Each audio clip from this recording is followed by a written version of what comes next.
Enoxaparin dhe naduroparin, të cilët deri më tani siguroheshin përmes procedurës së rimbursimit, tani mund të merren drejt për drejt në banatore.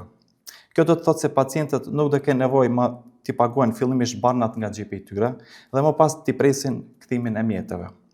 Për më shumë familje, kjo nuk është vetëm një lehtësim administrativ, por një mbështetje reale që reflektohet drejt për drejt në buxhetin familjar.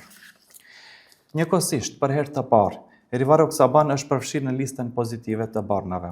Kjo është një vendim me rëndësi të veçantë për mirë pacient, që kanë nevojë për këtë terapi dhe që deri më tani përballshin me kosto të lartë mujore.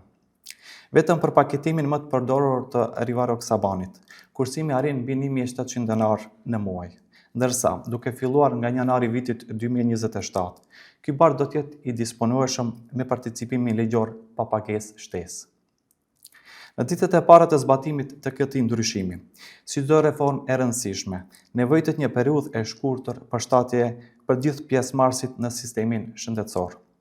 Pikërisht për këtë arsye, me qëllim që asnjë pacient të mos mbetet pa terapinë e nevojshme, fondi ka vendosur që edhe barnat Enoxaparin Clexane të blera sipas procedurës së deri tanishme të rimbursohen deri më 15 korrik të vitit 2026.